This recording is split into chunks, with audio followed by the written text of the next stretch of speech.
quer te queimar por inteiro, de dentro para fora, de dentro para fora. Pois teu nome, Santo, Santo.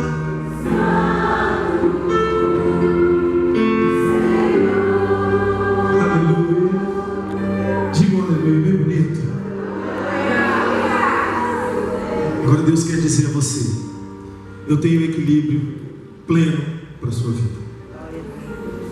Uma das grandes traduções da vida cristã para mim, uma forma de se entender a vida cristã, é equilíbrio. Jesus é equilíbrio. Jesus é Deus na terra. Jesus é a personificação de todo o complexo universo espiritual vivo. Ele deixou a sua glória e viveu entre nós. E o Senhor nos diz: tende sobre vós o mesmo sentimento que houve também em Cristo Jesus, que sendo forma de Deus, não teve por usurpação ser igual a Deus, mas antes humilhou-se a si mesmo, assumindo a forma de homem. E Jesus só conseguiu isso porque Jesus teve equilíbrio. Hebreus capítulo 13, versículo 8. Jesus Cristo é o mesmo ontem e hoje e eternamente. Vamos ler juntos? Jesus Cristo é o mesmo ontem e hoje e eternamente. E esse Senhor Jesus Cristo, Ele está aqui conosco essa noite.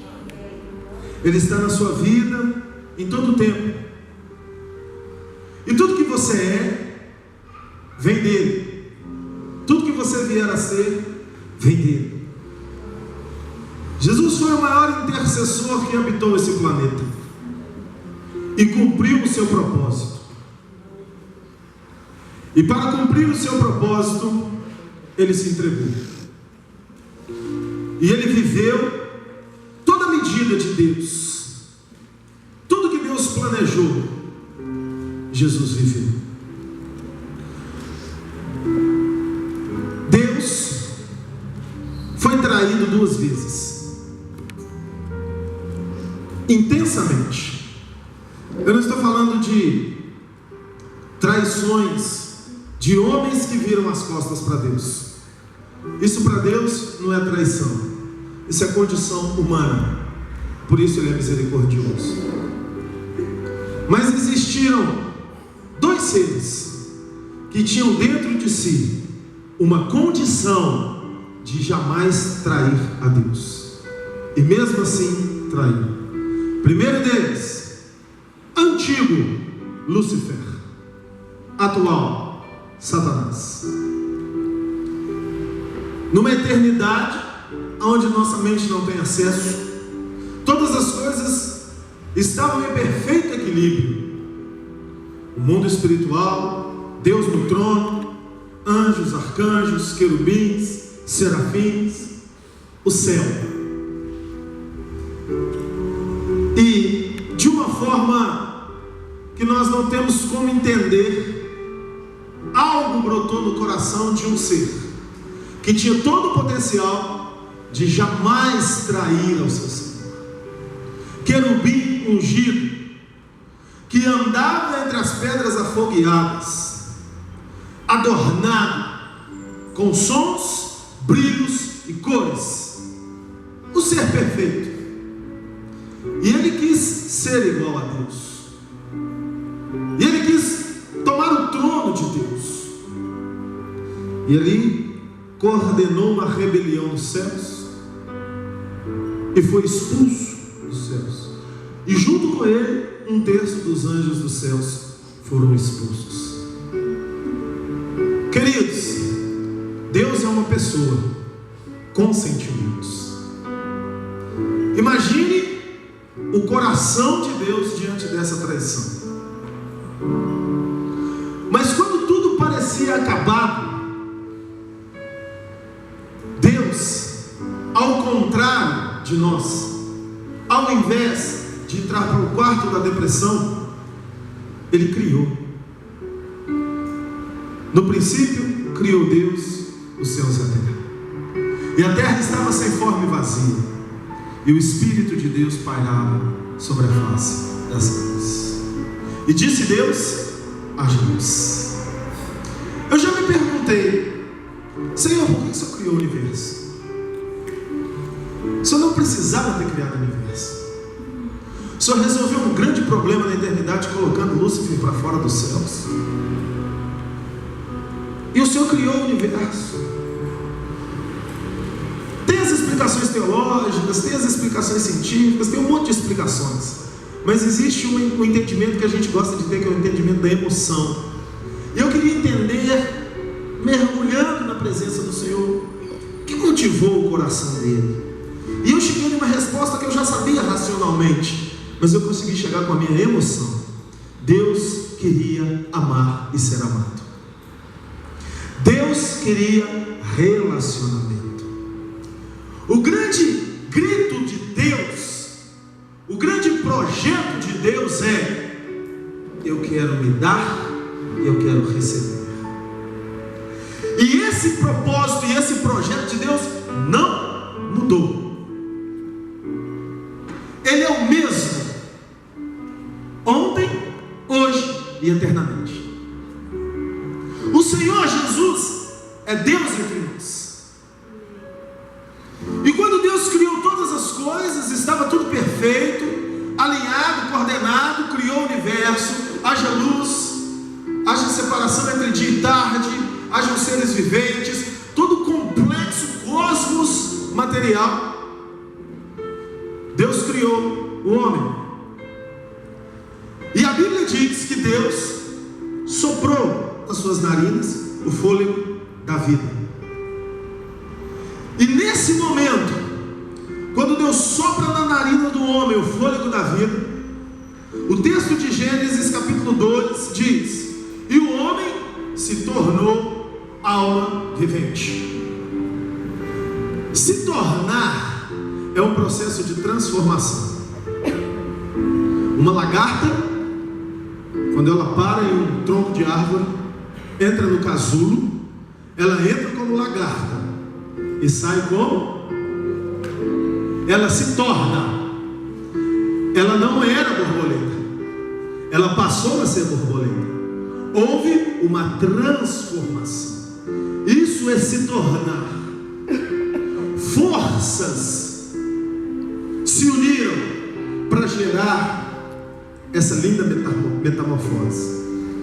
Quando o homem se une à sua esposa, gera um filho.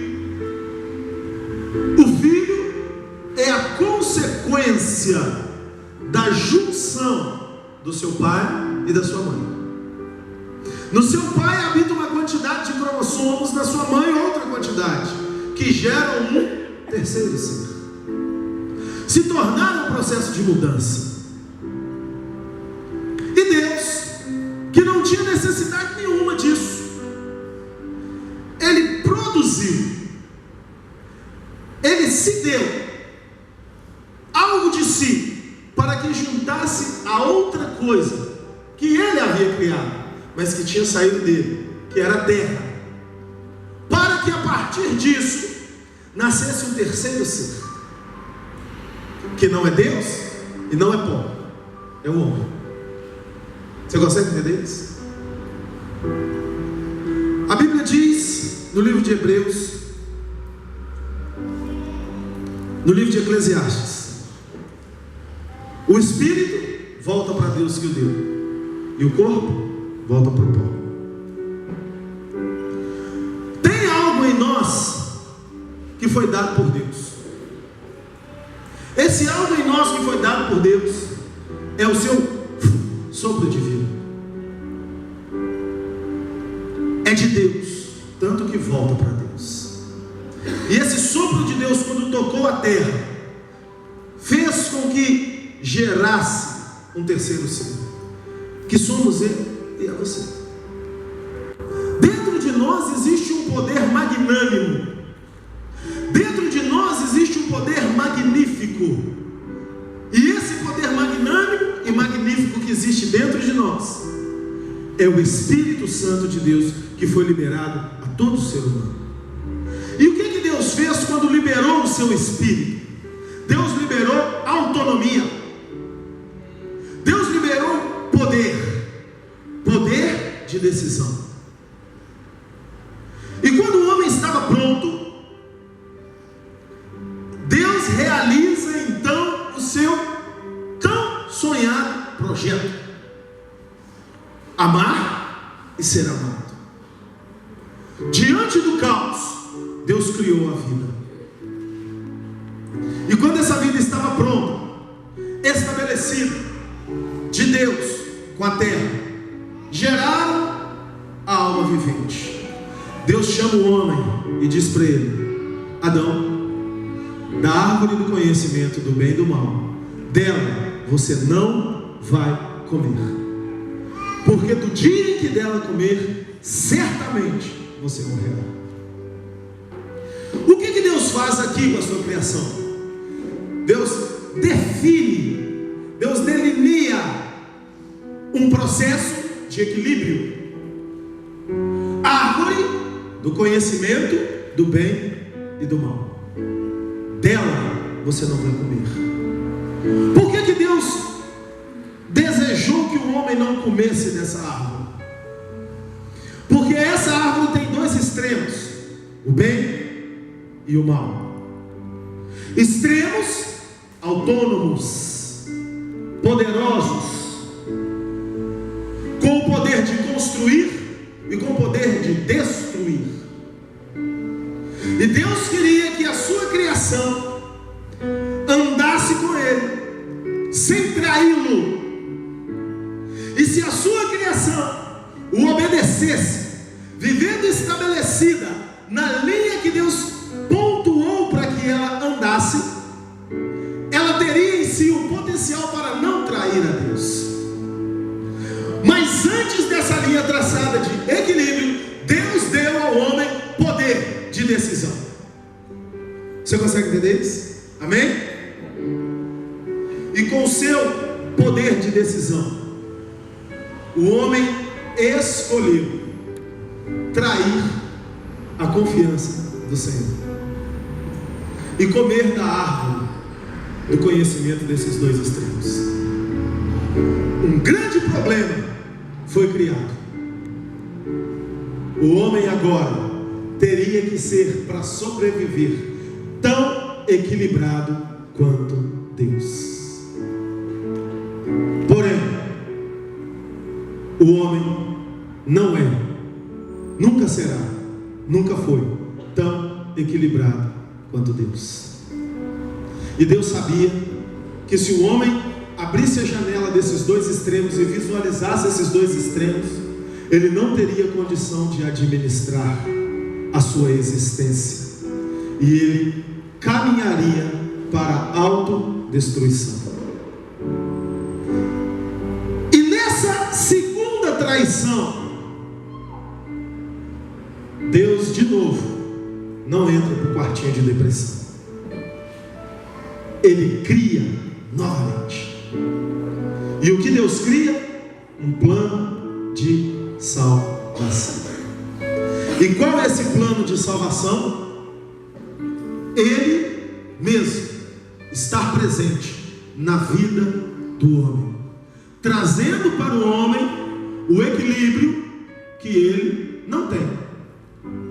Queridos, emocionalmente, racionalmente, nenhum de nós tem capacidade de sobreviver.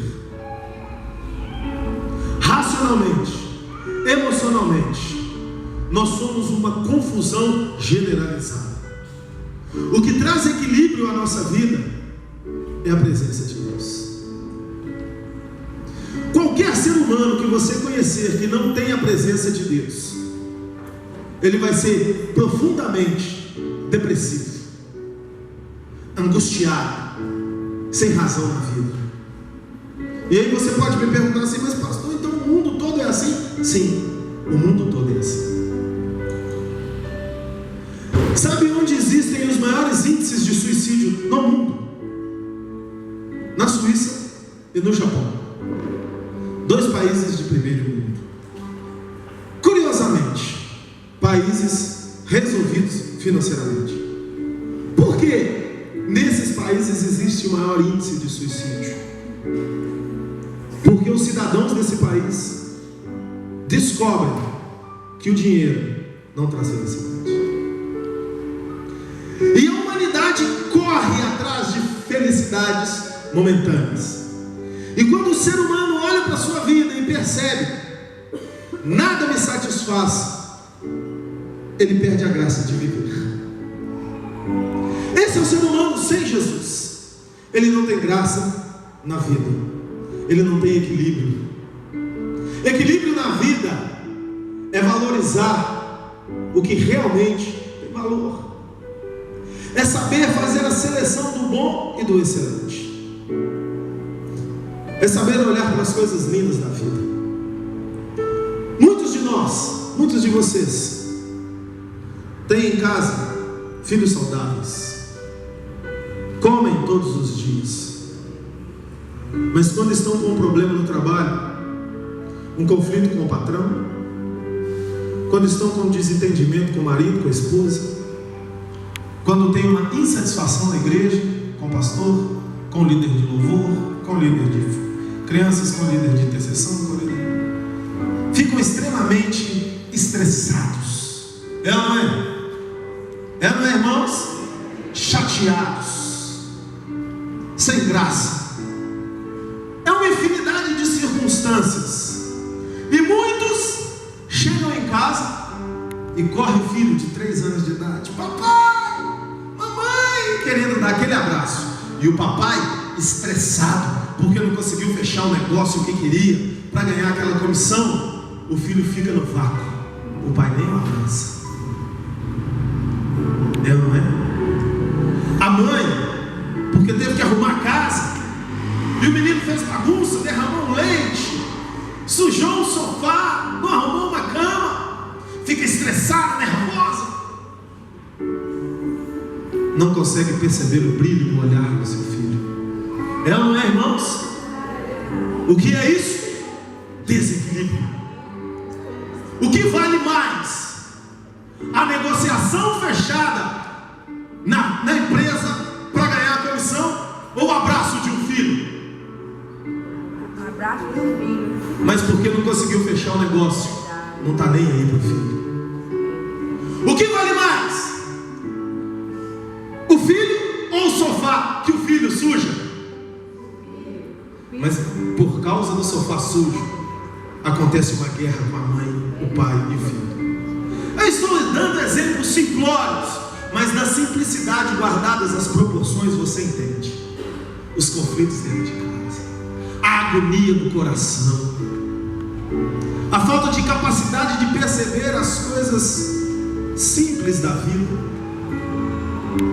Hoje, quando eu fiz o vídeo da cana, eu estava na feira, e quando eu pedi para o cara que moe a cana: deixa eu fazer um vídeo da cana, o cara olhou para mim e disse: esse negão tá doido, eu aqui cheio de cliente para vender pastel, o cara querendo fazer vídeo de cana. Aí eu fiz o vídeo da cana, aí falei com ele assim: ô amigão, desculpa ter te atrapalhado aí. Tá bom. Sabe por que eu fiz o vídeo? Não, eu falei: porque o ser humano é igual a cana. Ele olhou para mim assim, eu falei: ele tem doçura dentro dele, mas para a doçura sair ele tem que ser moído. Se ele não for triturado, ele não põe a doçura para fora. O cara, aí ele parou e olhou para mim: rapaz, eu trabalho com cana há tantos anos, nunca percebi. Onde nós perdemos a essência da nossa vida, queridos? No desequilíbrio. Mas não se assuste, Jesus veio trazer equilíbrio para a terra. Ele é o mesmo ontem, Ele é o mesmo hoje, Ele é o mesmo eternamente. Ele é o Rei das nações, Ele é o Deus Todo-Poderoso. E quando alcançamos equilíbrio, podemos passar por vales ou por montanhas, somos livres. Quando tudo vai bem, Ele é santo. Quando tudo vai mal, Ele é santo. Se eu tenho todas as respostas do que eu intercedo, Ele é santo.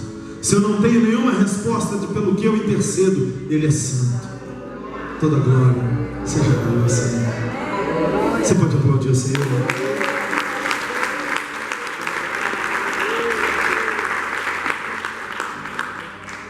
E por que perdemos o equilíbrio? Deixamos de ensinar o equilíbrio. E assim caminha a humanidade.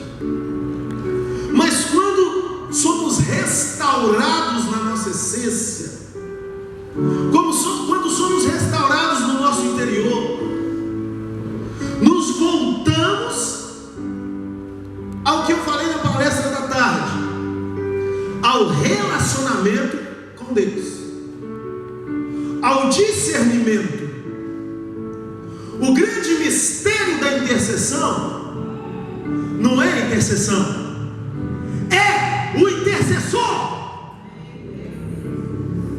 Não, tinha que ser mais forte esse amém. Amém. O grande mistério da intercessão não é a intercessão, é o intercessor. Amém. Porque ele está em processo, ele está em projeto, ele está sendo trabalhado. Ele está sendo trabalhado, ele está cada vez mais fundo. Quanto mais ele intercede, mais ele conversa com Deus. Quanto mais ele conversa com Deus, ele entende o equilíbrio de Deus. Não é agora, vem, não vem, entra, sai. É assim, se posiciona. Sabe o que é isso? O que a Natália ministrou? Águas profundas, águas que me dão pelos artérios, águas que me dão pelos joelhos, águas que me dão pelos lombos, águas profundas, um rio que eu tenho que mergulhar. Deixa eu te fazer uma pergunta que você já sabe a resposta. Quantos níveis de profundidade tem? Hã? Você sabe. Eu falei que eu dava a resposta antes. Hã? 4. Águas que dão pelos artérios, águas que dão pelos joelhos, águas que dão pelos lombos, águas profundas. Buscar, em primeiro lugar, o reino de Deus e a sua justiça. Todas as outras coisas serão acrescentadas.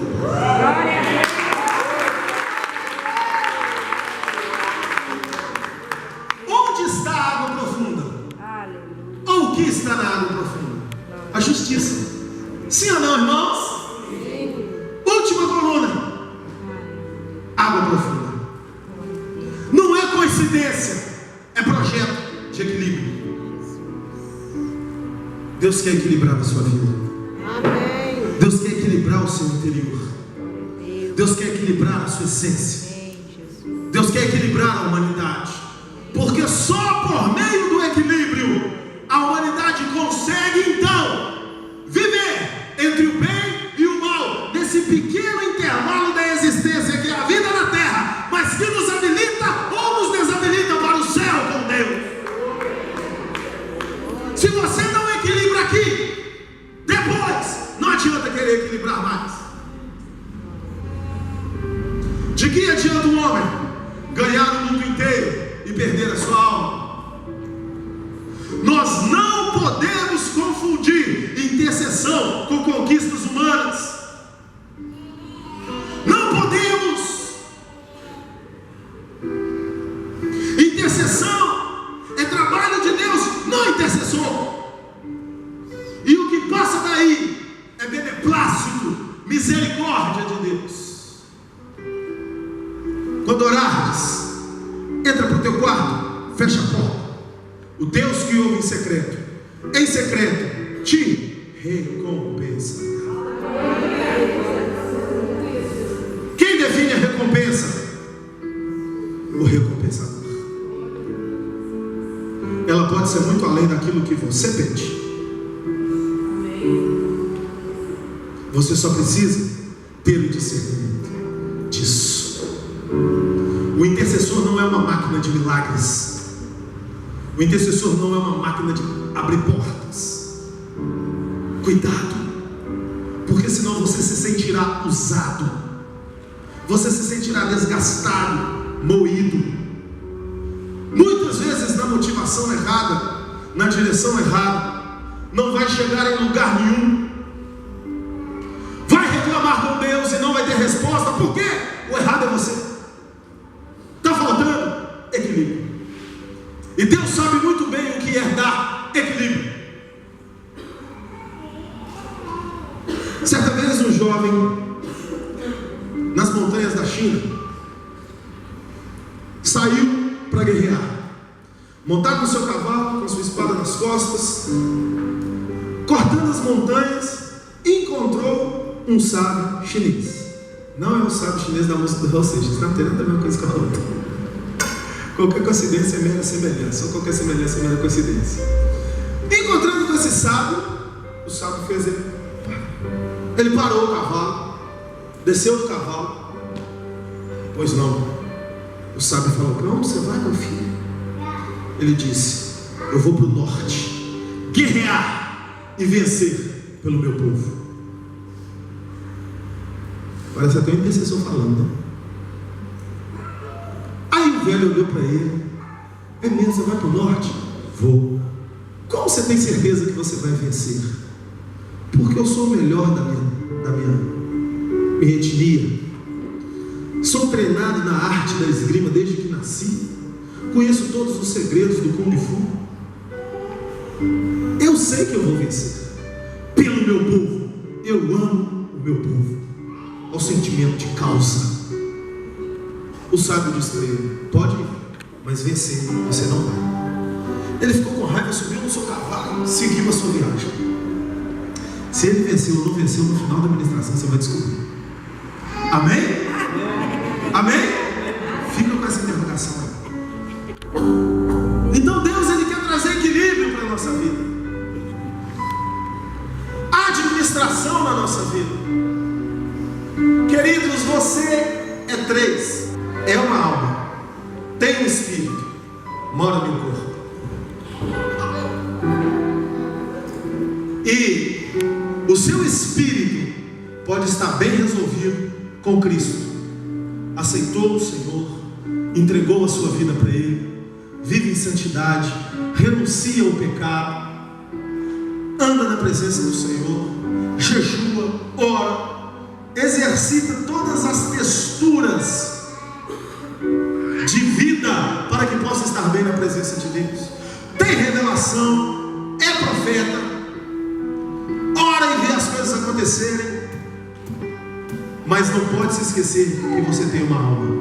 E se a sua alma não acompanhar o equilíbrio de vida, você, com toda essa gama espiritual, tem tudo isso dentro de uma existência humana conturbada. E são as conturbações da existência humana que Satanás para muita gente boa. Estou falando verdade ou mentira?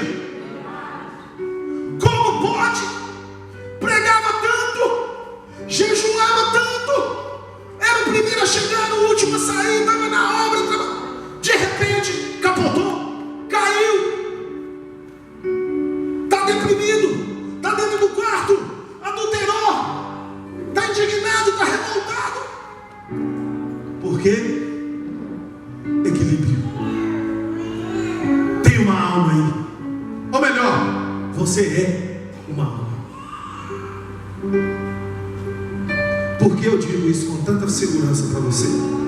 Deus soprou o Espírito e o homem se tornou alma. O Espírito volta para Deus. Amém? Deus soprou, saiu dele, volta para ele. Ok? Então você não é o que volta para ele. O Espírito de todo ser humano que fechar os olhos nessa terra volta para Deus. Do bandido ao clérigo, todo o Espírito volta para Deus. Mas nem todos vão para o céu. Por quê? Porque a alma tem que se fundir ao Espírito para que você possa ir para o céu. Entende isso? Amém ou não amém? Amém. E nessas complexidades e desequilíbrios da vida, muitos se perdem. O que nós precisamos é alcançar equilíbrio. E Deus, quando começou a desenhar o projeto de penetração na humanidade, Deus não veio para a terra direto. Deus começou a desenhar esse projeto lá no Éden. Adão pecou, Eva pecou, foram colocados para fora do Éden. Caim mais velho, vocês estão feiras nisso, né? Abel mais novo. Caim buscou sem prioridade, caiu da presença de Deus. Abel buscou com prioridade, foi assassinado. Deus começou uma nova geração para Adão em Sete, que é relacionado como primogênito de Caim. Por quê? Porque o bom morreu, o ruim Deus expulsou do relacionamento. Deus começou tudo de novo em Sete. E Deus veio desenhando um projeto. E nesse desenho, Deus acha na Mesopotâmia, em Ur dos Caldeus, um homem chamado Abraão. E Deus chama Abraão para sair da sua terra e da sua parentela. Isso significa separação. Nessa separação, Deus está começando uma história. Por quê, gente? Deus é paciente. Deus tem um projeto. Deus segue o projeto. A sua vida é um projeto de Deus. Não queira atropelar etapas. Viva cada etapa da sua existência. Por isso eu te afirmei, o grande mistério da intercessão não é intercessão, é o intercessor. E Deus começa em Abraão uma geração, Isaac, Jacó, os 12. E com os 12, Deus toma um, José, leva para o Egito como prisioneiro, como fracassado. Mas no fracassar estava um projeto de investimento de Deus. Por que no fracassar? Porque o caminho daqueles que são escolhidos por Deus sempre é mais difícil. Porque só encontramos equilíbrio na dificuldade. Não encontramos equilíbrio na facilidade. A facilidade nos deixa mal acostumados, arrogantes, soberbos, cheios de nós mesmos. Eu te faço uma pergunta. Me dê 2 jovens com 18 anos. Um nascido e criado na Gil Veloso, na Praia da Costa, morando de frente para o mar. Com 18 anos, o pai chama ele e fala: meu filho, vamos na concessionária. Compra um Fox 1.6, 0 km, com rodinha de liga leve, e dá para ele. Vai ter valor, não vai? Vai ter valor, não vai? Vai ser um carro, o jovem vai ficar feliz, sim ou não? Sim. Me dê outro jovem, criado em terra vermelha, estudou descalço, sem tênis, passou necessidade, dificuldade, fome, com 13 anos teve que ir para o sinal vender bala, alguma coisa. Esse jovem está com 18 anos. Acontece uma bênção na família dele. O pai dele consegue dar um carro para ele de presente.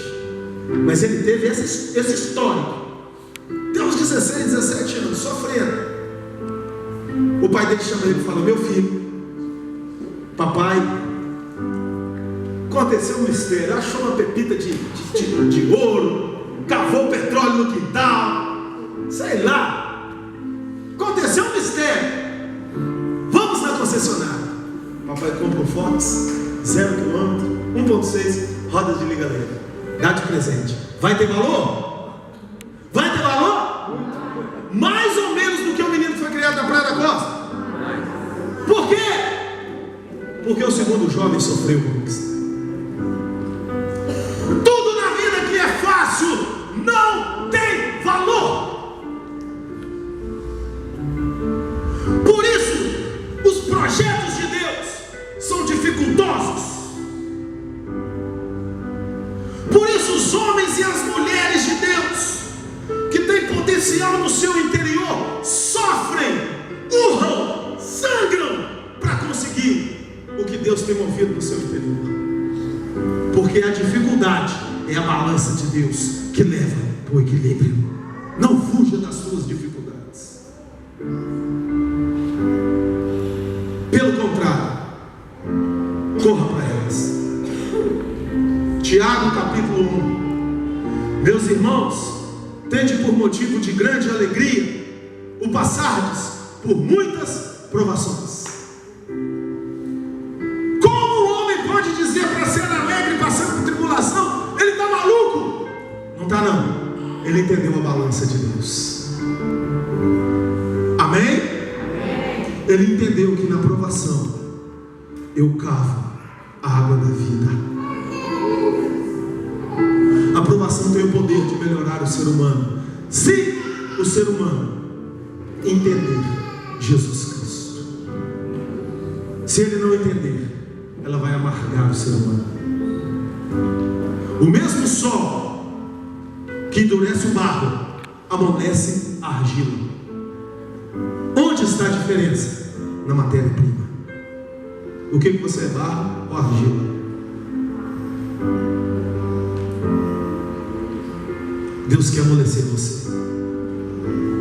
Deus quer levar você fundo. Deus quer levar você no quarto nível. Deus quer levar você nas águas profundas. Vocês estão prontos para isso? Amém? Amém? Então Deus tira o seu povo do Egito, depois de toda uma história magnífica, maravilhosa, e no deserto Deus começa a desvelar o seu projeto, que é vir viver com o homem. E nesse começo de revelação, Deus escolhe um lugar para habitar. Qual é esse lugar? O tabernáculo. Com uma riqueza de revelações. O povo no deserto, coluna de fogo de noite, coluna de nuvem de dia, milagres acontecendo, o povo saiu do Egito, Deus dirigindo a vida do povo. Ele fala: me construam uma tenda para que eu possa habitar no meio de vocês. E o tabernáculo é a primeira revelação de Deus sobre o projeto final, Cristo, Deus vivendo entre nós. E como era a delineação do tabernáculo? Êxodo capítulo 38, versículo 1.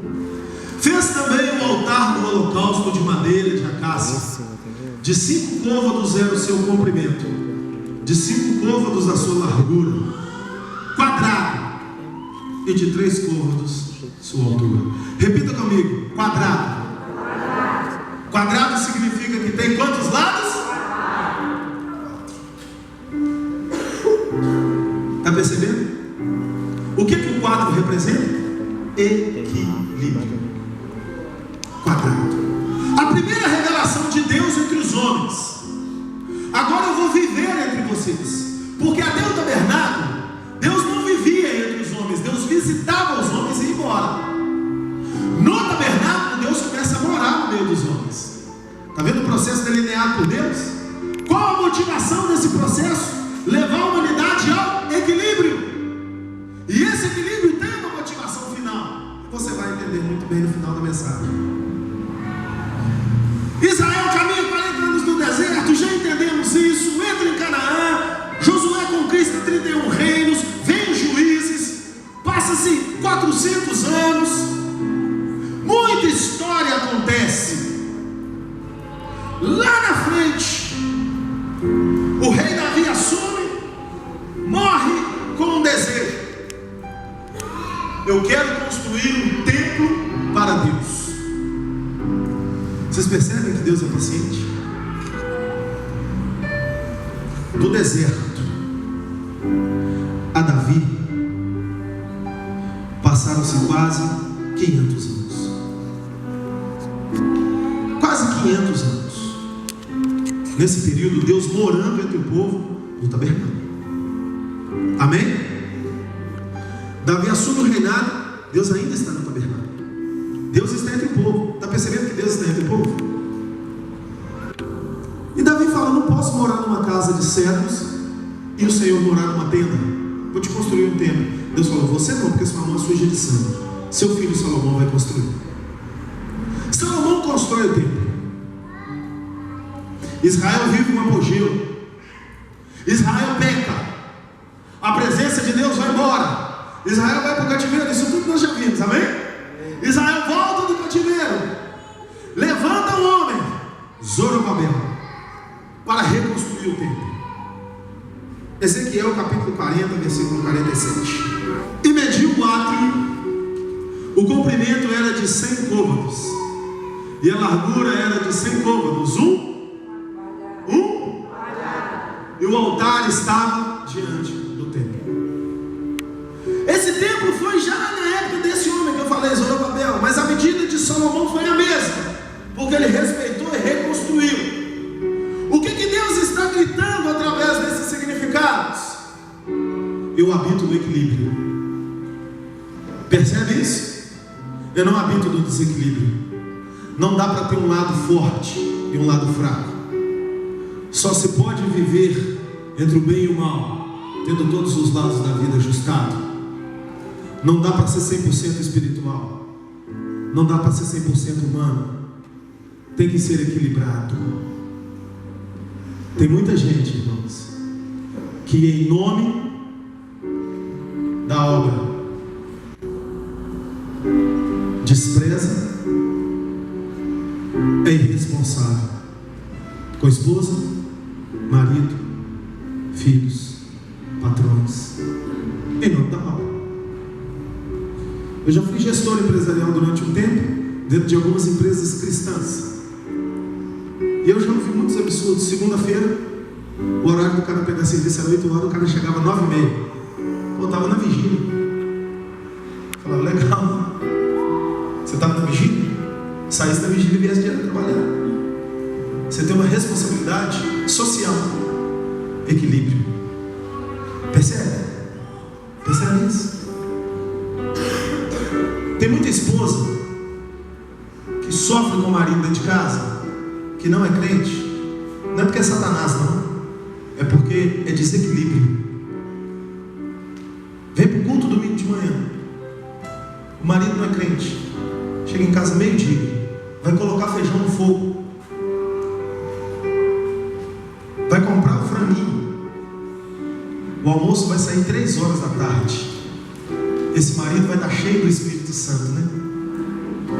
Vai, né? Está cheio do espírito de ira. Quer vir para o culto domingo de manhã? Minha mãe fazia uma coisa quando era criança: ela desmaiava o arroz. Já ouviram falar disso? Pré-cozinhava o arroz, depois se jogava uma aguinha ali. As novinhas aí vão aprender, que nunca ouviram falar isso, né? 10 minutos estava pronto. Deixa tudo pronto, deixa tudo adiantado. Vai chegar em casa: olha, eu tenho que sair 11 horas, porque eu tenho que acabar de finalizar lá o almoço. Meio-dia o almoço está na mesa. Esse maridão vai ficar cheio do Espírito de Deus. É ou não é, irmãos? A vida é equilíbrio. Eu já cansei de ouvir filho de pastor falar comigo: eu nunca quero ser pastor na minha vida, porque a igreja roubou o meu pai de mim. Já cansei de ouvir isso. Conheço ministérios específicos para curar filhos de pastores. Poxa, mas a obra é muito difícil, a obra exige tempo. Eu sou pastor, sou novo, sou pastor há 12 anos. Fora os mais de 10 antes que eu já estava na obra.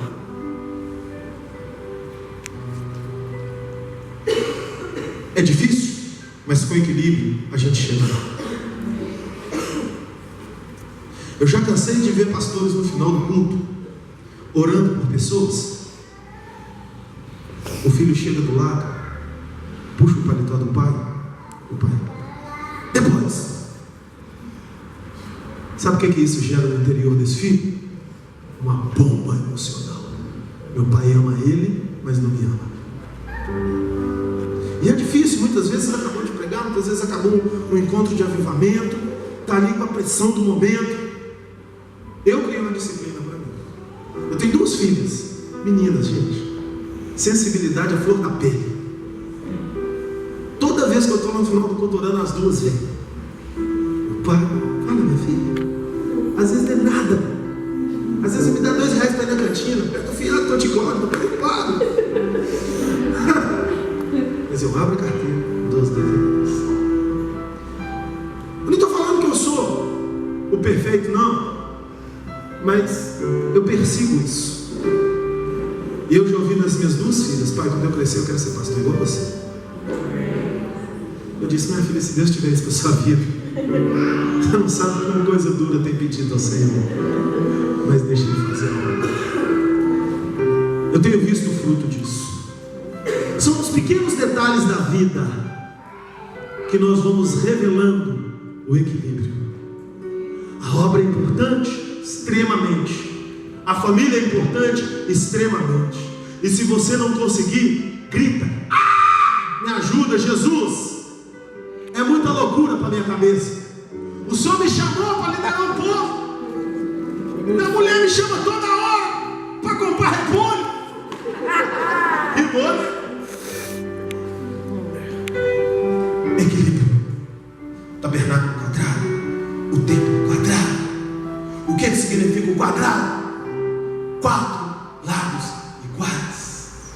Águas que me dão pelos artérios, águas que me dão pelos joelhos, águas que me dão pelos lombos, águas profundas. Buscar em primeiro lugar o reino de Deus e a sua justiça. Todas as outras coisas serão acrescentadas. Nos exemplos simples da vida, Deus nos promove para os modelos espirituais de vida. O intercessor desequilibrado é um desintercessor. Ganha fora, perde dentro. Nós não podemos perder a nossa família. Quando eu comecei a namorar com a minha esposa vivia um conflito familiar, porque a minha esposa era uma jovem de 21 anos na época, que ia na igreja. E eu não estou falando que é errado ir na igreja. Entenda o que eu vou ensinar para vocês. Segunda, terça, quarta, quinta, sexta.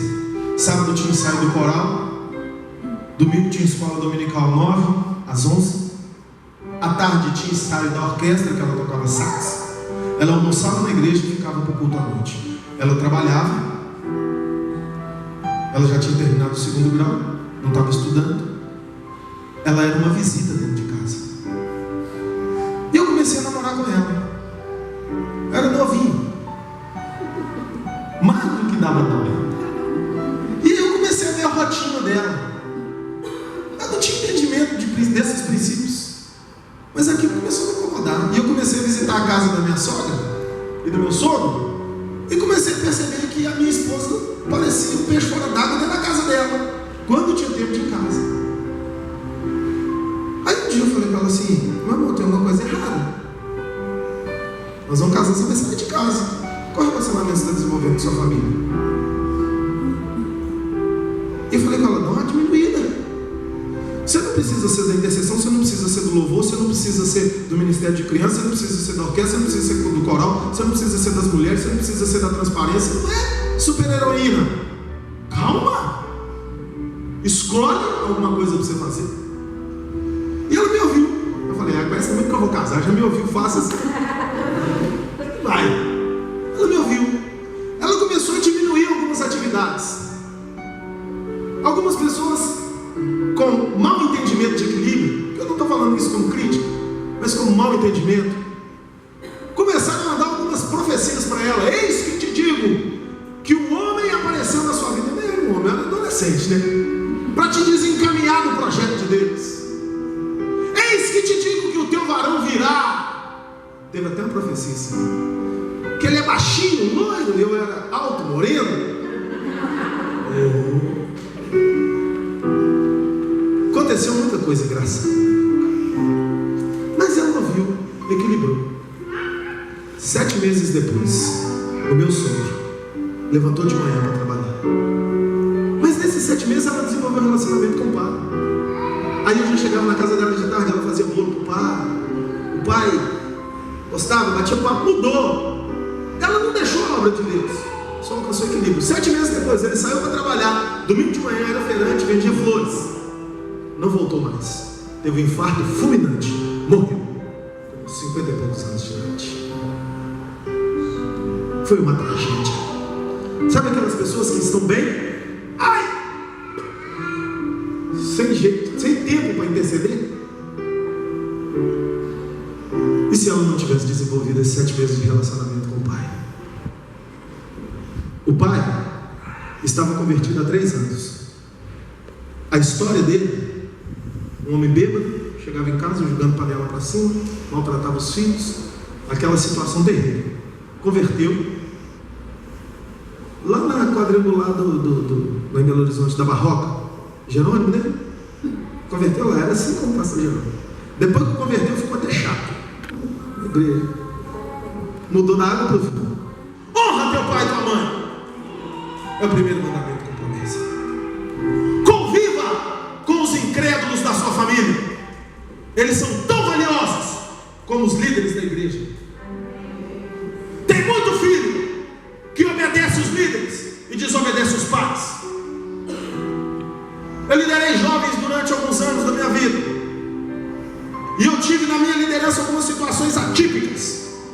Jovens lineares na presença de Deus, vida de santidade.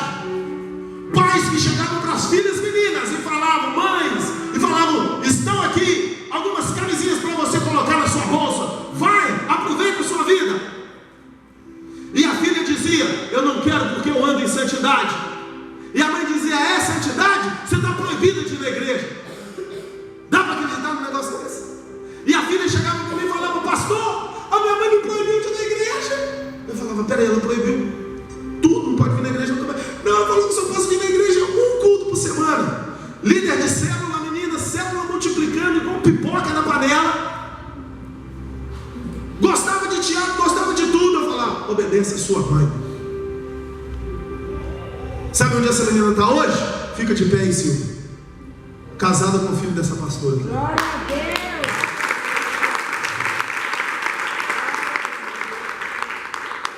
Sofreu o que você não imagina que uma jovem possa sofrer. Quando conheceu o filho da pastora Silvia, entrou um franguinho na minha sala. Falou: eu quero namorar com a Samira. O cara falou: rapaz, sai daqui. Essa ovelha é melhor que eu tenho, é ponta, atacante, marca gol toda hora. A rede jovem só crescendo com as discípulas dela, e ela proibida de ir na igreja. Teve castigos de 6 meses sem ir em nenhum culto na igreja. Uma jovem de 17 anos de idade, nunca andou em pecado. Sou pai espiritual, conheço a vida. Fiz o casamento, obedeceu.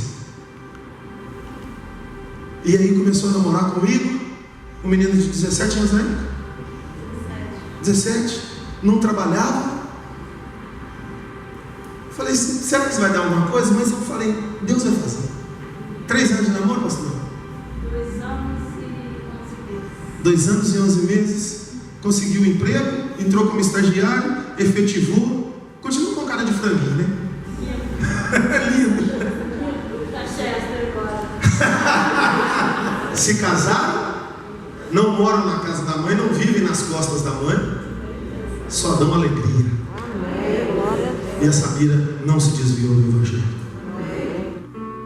Tem equilíbrio na sua vida. Mas também não é para pegar essa palavra que eu estou falando e ficar com preguiça de vir no culto quando você não tem nada para fazer e pode vir. São 2 lados, entende, meus amados? Tanto bate para lá como bate para cá. A espada de Deus, ela tem 2 gumes, ela corta para todo lado. E sabe qual é a única forma de sobreviver na vida espiritual? Dependendo de Deus. E todo intercessor vive os seus conflitos. O tabernáculo tinha 4 lados. O templo tinha 4 lados. Nós vemos um evangelho quadrangular. Lucas capítulo 8, versículos 4 a 15. Ora, ajuntando-se uma grande multidão, e vindo ter com ele gente de todas as cidades, disse Jesus por parábola. Versículo 5. Saiu o semeador a semear a sua semente, e quando semeava, uma parte da semente caiu à beira do caminho e foi pisada, e as aves do céu a comeram. Primeira semente. Ora, outra caiu sobre a pedra e nascia, secou-se, porque não havia humildade. Segunda semente. E outra caiu no meio dos espinhos, e crescendo com ela os espinhos sufocaram-nas. Terceira semente. Mas outra caiu em boa terra, e nascida produziu fruto, sem fruto. Dizendo ele essas coisas, chamava: quem tem ouvidos para ouvir, ouça. 4 sementes. Versículo 9. Perguntaram-lhe então os discípulos o que significava essa parábola. Respondeu ele: a vós é dado conhecer os mistérios do reino de Deus, mas aos outros se fala por parábolas, para que vendo não vejam, e ouvindo não entendam.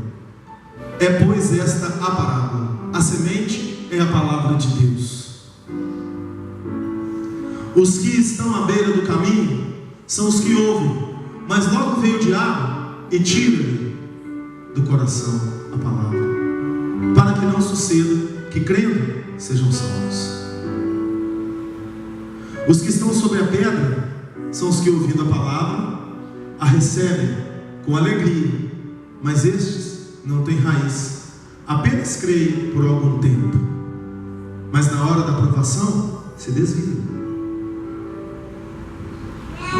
A parte que caiu entre os espinhos, 3, são os que ouviram e, indo o seu caminho, são sufocados pelos cuidados, riquezas e deleites dessa vida, e não dão fruto com perfeição.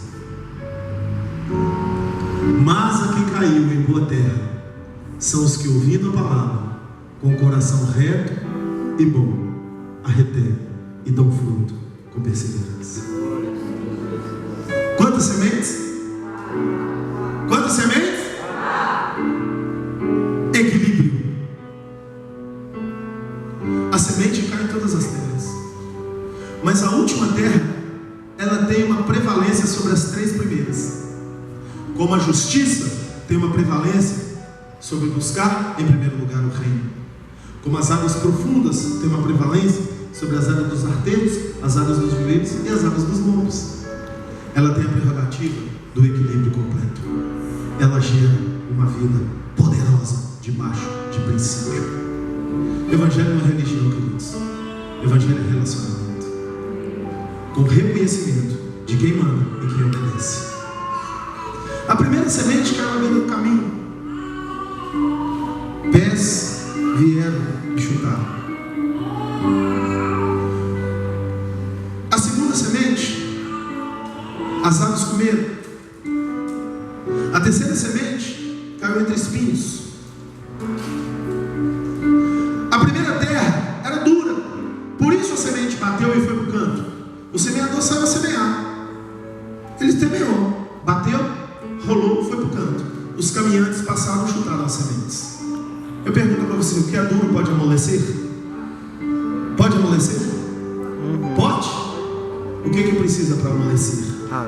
Ser submetido a altas temperaturas, ser submetido a ferramentas de corte.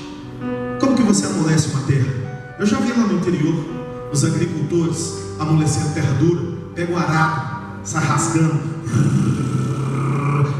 cai pedra fora, passa, e passa de novo, e rasga a terra, e rasga a terra, e joga água, e rasga a terra, e joga água, e rasga a terra. Daqui a pouco ela está macia. O problema não é a terra estar dura, o problema é a terra não aceitar o processo para amolecer. A segunda semente, as aves comeram. Eu te pergunto: dá para afugentar as aves? Dá para ficar protegendo e falar: sai pra lá? Dá para afugentar as aves. No Velho Testamento tem uma experiência com Abraão muito interessante. Ele parte o cordeiro em 4 partes, mas não vamos entrar nisso, porque nós precisaremos saímos de outro seminário. Ele parte o cordeiro para o sacrifício que Deus pediu. Vem as aves de rapina, e Abraão fica ali a noite, a tarde inteira, entra a noite, vira a noite, afugentando as aves. Já leu esse texto? Quem já leu? Fala amém. Glória a Deus. Dá para afugentar as aves. Precisa de vigilância. Amolecer e rasgar a terra, vigiar as aves de rapina, é postura de equilíbrio. O que entra no coração, o que entra nos ouvidos, o que entra nos olhos, quais pensamentos povoam a mente, quais reações tem com as adversidades da vida. A terceira semente caiu nos espinhos. Os espinhos cresceram, rochas quentes sufocaram. Dá para tirar as rochas? Dá para tirar os espinhos? Dá. O problema é não ter equilíbrio. O problema é não ter postura definida. A última terra era boa, mas eu quero dizer para vocês, a última pode ter sido a primeira, pode ter sido a segunda e pode ter sido a terceira. Basta ela ter aceitado o tratamento.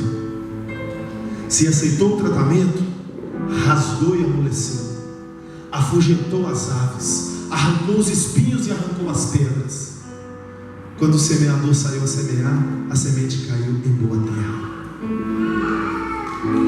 A terra, na agricultura, ela não se faz boa sozinha. Tem que ter trabalho. A terra pode ser fértil, mas se não tiver trabalho, não germina. Vem a praga, vem o capim, vem o boi, vem as aves, vem um monte de coisa.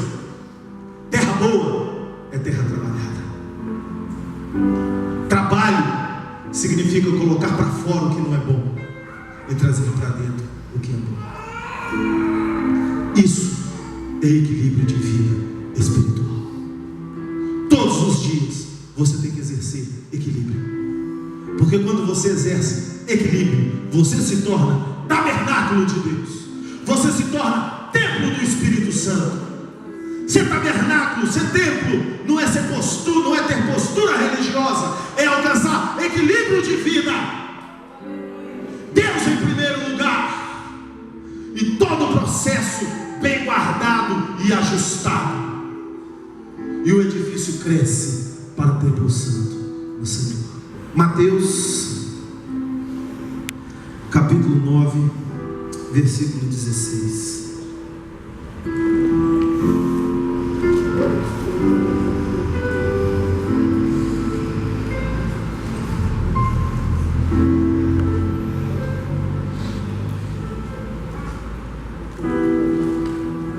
Vamos ler a partir do 14. Então vieram ter com ele os discípulos de João, perguntando: por que é que nós e os fariseus jejuamos, mas os seus discípulos não jejuam? Respondeu-lhes Jesus: podem porventura ficar tristes os convidados às núpcias, enquanto o noivo está com eles? Dias virão, porém, em que lhe será tirado o noivo, e então onde jejuar? Ninguém põe remendo de pano novo em vestido velho, porque semelhante o remendo tira parte do vestido e faz-se maior a rotura. 17. Nem se deita vinho novo em odres velhos, do contrário, se rebenta, derrama-se o vinho e os odres se perdem. Mas deita-se vinho novo em odres novos, e assim ambos se conservam. Percebem que tinha uma postura extremamente religiosa dos fariseus aqui. Nós jejuamos, eles não. Não era tempo de jejuar. E Jesus disse: não está na hora. Está na hora de alegrar. Queridos, a vida não é feita só de guerra. A vida do intercessor não é feita só de urros. Tem momentos de alegrias, tem momento de cantar, tem momento de se alegrar. A sua espiritualidade não pode matar a sua humanidade. Só é espiritual quem também é humano. Dois polos totalmente distantes, mas que são possíveis de ser ajustados. Tudo na ciência e na biologia está embasado no equilíbrio. Sabe por que nós estamos aqui? Porque existe uma coisa chamada gravidade. Sabe o que é gravidade? Potencial de equilíbrio.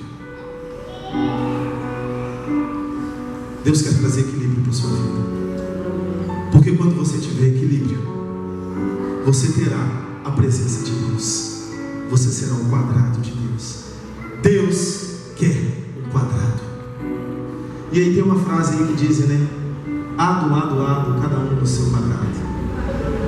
Eles não sabem a riqueza e a profundidade que tem nessa frase. Porque o dia que você estiver no seu quadrado, você terá equilíbrio. Em casa, na igreja, no trabalho, em todas as áreas da sua vida. Você será um crente, um cristão, um intercessor poderoso, com raízes profundas, colunas profundas, bem ajustadas, revisadas, ciclos definidos, equilíbrio na presença de Deus. E quando você abrir a sua boca, o inferno baterá em retirada, e a glória de Deus encherá a terra, assim como as águas cobrem o mar.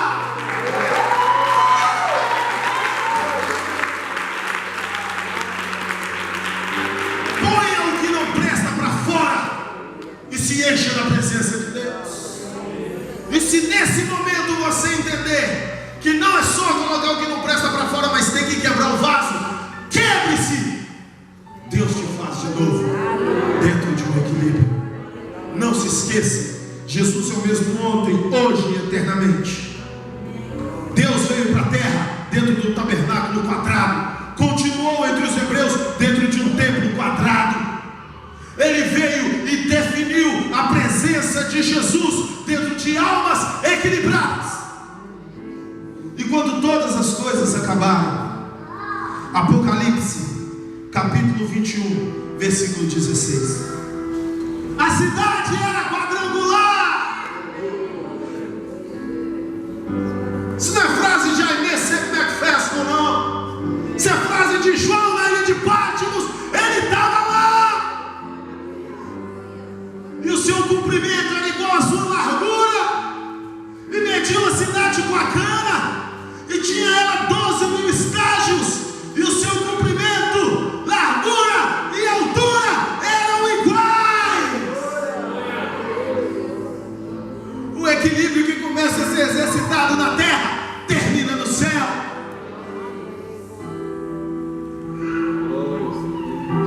E vocês são fruto de uma revelação como essa, dada a uma mulher que ninguém dava nada por ela, uma artistazinha de plantão. 94 anos atrás, Oakland, na Califórnia, recebeu a visão. Jesus salva, Jesus batiza no Espírito Santo, Jesus cura. Ele voltará.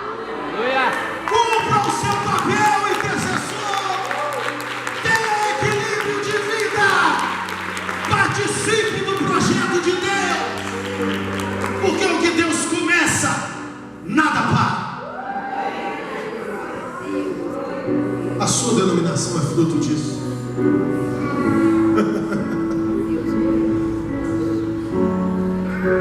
Conheça o seu lugar.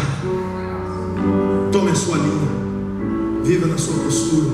Deus quer morar dentro de você. Como lemos em Efésios 2, 20 e 22. Eu quero terminar com esse versículo. 2, 20 e 22. Edificados sobre o fundamento dos apóstolos e dos profetas, sendo o próprio Cristo Jesus a principal pedra de esquina, no qual todo edifício bem ajustado cresce para templo santo no Senhor. 22. No qual também vós juntamente sois edificados para, lê bem forte essa palavra para mim, morada do Espírito. Vamos de novo? No qual todos vós juntamente sois edificados para morada de Deus no Espírito. Quantos lados tem a morada de Deus? Quantas colunas tem a morada de Deus? 4 é equilíbrio. Que Deus te deu o equilíbrio dele agora. Aplauda o Senhor e se coloque de pé. Aleluia. Queria estar chamando também a Marinete, que fazem parte da intercessão da igreja também, que estão com coluna diferente, né? Estamos em 4 aqui, queridos. Amém? Então, impõe as suas mãos aqui, querido Deus maravilhoso Pai.